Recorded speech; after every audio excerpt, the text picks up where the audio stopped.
going on, people? It's the Xbox 448, part of HardKnockGamers.com. If you haven't checked out the website yet, hit up that description box below this video, click on that link, and get immersed in the best gaming website the internet has to offer. But as for now, today, this video, I am giving you my first impressions of Plants vs. Zombies Garden Warfare 2. But you might ask yourself, well, how are you giving your first impressions if the game doesn't come out till February?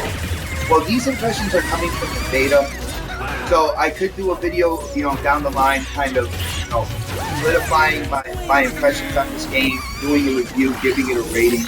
But as far as what I see in this beta now, is what I'm going to share with you. Now, for people who don't know, this is the sequel to Garden Warfare 1.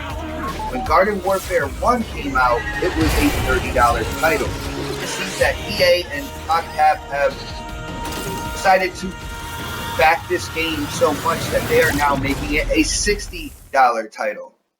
Now, within these impressions and what I tell you about the game, I want you to keep that in mind to really decide if this is a $60 game for you. For people who play Garden Warfare, the first one, know that a lot of emphasis on multiplayer. The gardens and graveyards aspect. Team Vanquish, which is basically your team deathmatch type stuff, and all that is in Garden Warfare 2. I haven't been able to get my hands on all the modes because this is a beta. They only give you 2 of the multiplayer modes, and they let you mess around with a map called Backyard Battlegrounds, which is what you're seeing right here. Backyard Battlegrounds essentially is the map of Suburbia, which is, the original location for the original game. Now, in Garden Warfare 2, it seems that the zombies have taken over Suburbia and changed the name to Zomburbia. Now, with that being said, this map is actually split into 3 sections. On one side, you have the zombies. On the other side, you have the plants. And in the middle is a battleground area. This gameplay right here shows you the middle. Now, one of the coolest aspects is right in the middle of the map, in the battleground area, is this flag. They call it the flag of unimaginable power. And when you raise this flag, basically you're signaling to the other side that you want to take on waves of those characters. So here I'm a cactus, I'm taking on waves of zombies. It starts off with the brown coats, the lessers, and it gradually, gets into the harder zombies, scientists, the engineers, and stuff like that. It's a really cool mode. Every time you pass a wave, you get a bunch of money.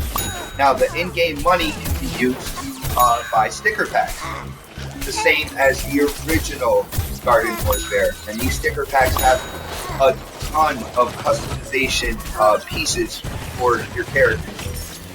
And that was one of the main things that got me in the original Garden Warfare, was how much you can customize your characters and really make them your own characters.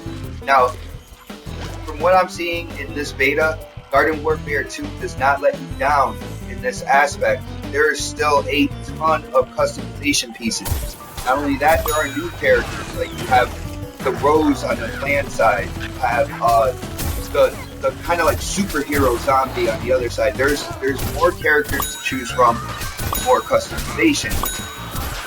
With that aspect, this is really cool. Now, one of my main things is the first game costs $30. I'm not sure if this is a $60 game. Now, it looks like they added a lot more stuff, even to the point where you can customize your own little piece of Suburbia/Zomburbia.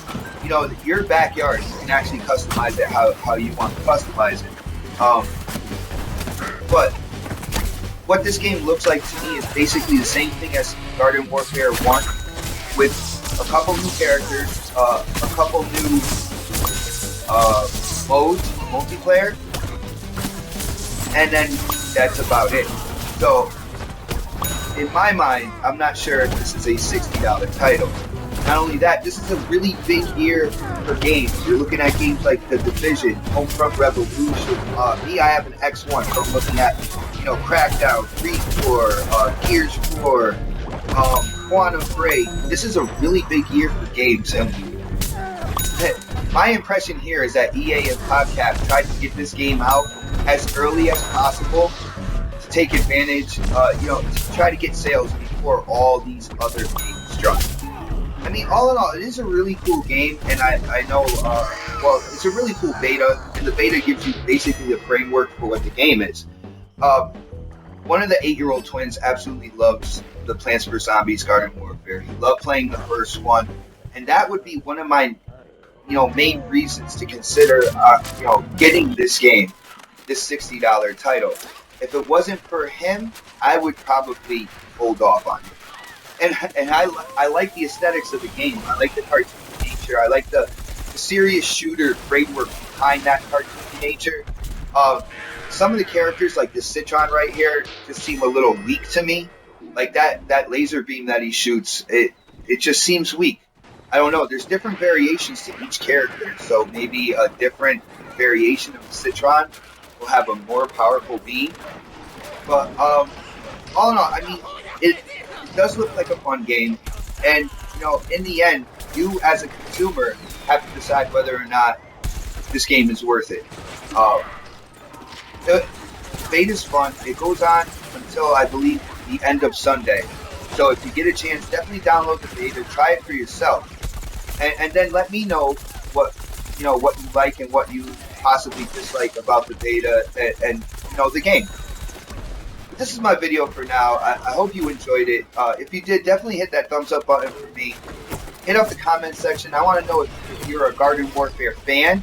If you like where Plants vs. Zombies is going with this whole third-person shooter. And as always, subscribe.